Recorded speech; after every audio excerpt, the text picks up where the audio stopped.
So what's going on, guys? How you guys doing today?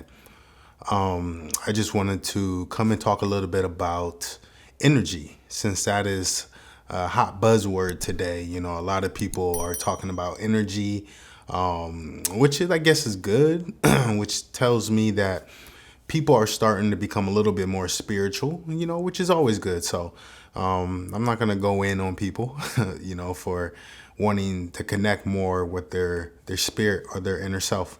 But the way they're using that word, or, when they go around, people go around and say, I'm protecting my energy. I think they're wrong in the way that they're looking at it. So your energy is not what you're trying to protect, it's your spirit.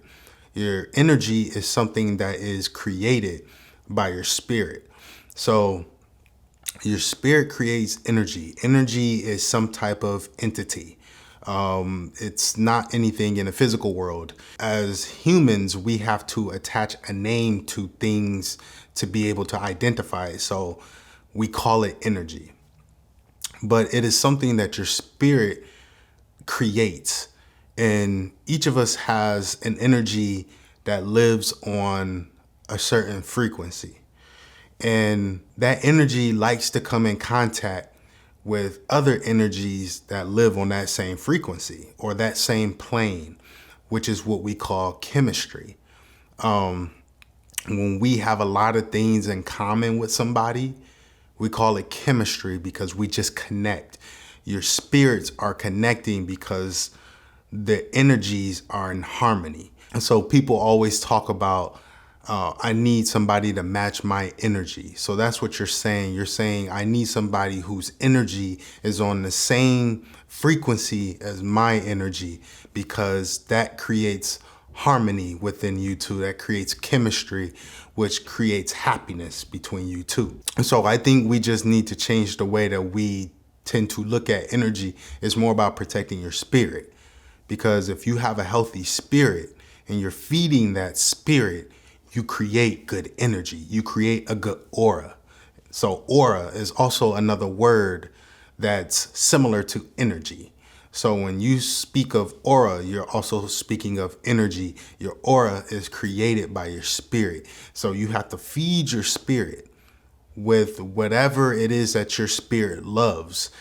It could be reading, it could be meditation, it could be playing sports, it could be playing basketball, it could be playing football. So you need to find the particular activities that rejuvenate your spirit, whatever it is that makes your spirit happy.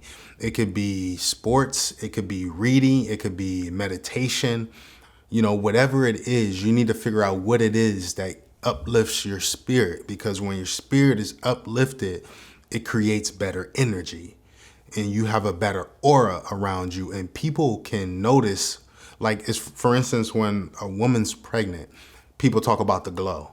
It's their aura. It's their spirit creating a certain aura or a certain energy about them. And your energy is able to pick up on that particular energy. So we say, ooh, she's glowing. It's because your energy is picking up something from her energy. And, it's just the fact that she's creating life. So she has a natural glow. Her spirit is in a natural uplifted mood. So we just have to switch the way, we look at that and what we're actually trying to protect. So as we continue to do activities that uplifts our spirit, that creates a better energy, by doing the activities that make us grounded and keep us centered, we have to protect that energy, because negative things can also affect that energy and bring it down to where it vibrates on a lower frequency. And that can be done by mainly friends, people that are around you, family members. If you're hanging out with people that aren't taking their life in the same direction that you're trying to take your life, or they don't share the same common interests that you share, your energy doesn't vibrate on the same frequency that theirs does. So if I'm trying to become successful in life, but yet I'm hanging out with drug dealers, or I'm hanging out with people that are committing crimes and stuff like that, it has an overall effect on my energy. because, as the saying goes, you're only as smart as the people you hang around. So if I'm hanging around people that aren't doing things that are going to impact their life in a positive way, I'm also going to fall into that same trap. My energy is also going to stoop down and live on the same frequency that their energy lives on. And that's going to take me away from achieving the things that I want to achieve in life. So you need to surround yourself with people that are taking their life in the same direction that you want to take your life, that are trying to be successful, that are trying to achieve more so they can, have more fun, maybe travel more, or own businesses. You want to be around those kind of people because your energy will feed off of their energy. Subconsciously, it would be a contest. Consciously, you're not trying to compete on who has a better life. But if your best friends are doing well in life, naturally, you're going to also be wanting to do well in life because you want to feed off of that energy. You want to, you want to be just as well in a specific area as the people that you have common interest in. So you want your energy to feed off of their energy. So you want to hang around people who live on that same frequency as your energy. But to be really good at protecting your energy, you have to almost have mastered self, because we're talking about something that's not in the physical. This is internal.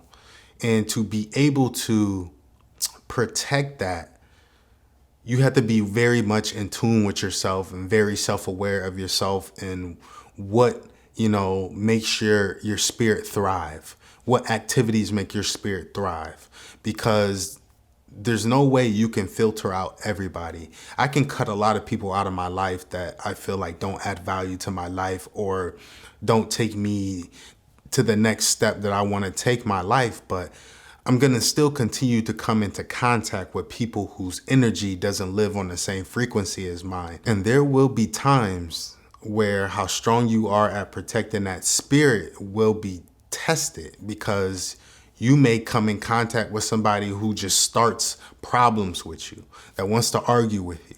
Now, protecting your energy is being able to be unbothered, being able to just walk away, to not engage in that type of toxic behavior.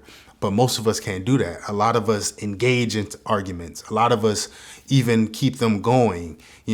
Some of us even love it. Some of us thrive off of arguments. So you have to be really able to, be able to cut yourself off from engaging with other energies that are vibrating at a lower frequency. You have to be able to not get into those back and forths or get into those fights or get into those arguments. You have to really be good at protecting that spirit, which in essence will protect your energy. So to really protect your spirit, which will protect your energy, I would say the number one things you have to do is surround yourself with people that share common interests with you, that are taking their life in the same direction that you want to take your life, that enjoy the same type of things that you enjoy.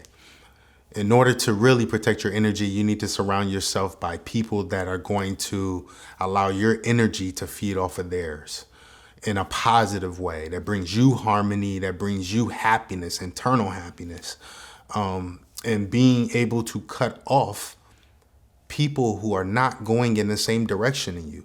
People that create energy is creating friction more than, adding to your energy. You want to cut off people that are creating friction within your energy, or people that are creating, weirdness, tension, confusion, with your energy. You need to cut that off. That's not real friendship. That's not real friends. Finicky people who are cool with you sometimes, and then other times they're not cool with you. So they're always on the fence. You don't know. They're wishy-washy. So people like that, you need to cut off, because those type of people are going to mess with your energy. And we're trying to protect our spirit, which will protect the energy that it creates. And to me, that's the best way to protect your energy and really learn what it is that keeps your energy going. what it is that feeds your soul. Maybe it's tea. Maybe it's, maybe it's the sound of water, just listening to the sound of water so you can meditate. Maybe it's reading a book, lighting some candles, whatever it is, because it's also environmental. You have to be able to create the setting that brings harmony and happiness and fulfillment to your soul. So, unique identifiers. We all create things the way that makes us feel good. So you need to create the right environment that allow your spirit to thrive in order to create better energy. But I thank you guys for listening to this video. It's a little different, because it's not so physical. We're not so much in the physical world, and I'm a very deep intellectual type of person. So I like to talk on a deeper level, more of a understanding of self. I love that, which is why I love philosophy, which is why my channel is called The Stoic Blueprint. But I thank you guys, and I'll catch you guys in the next video. I'm out.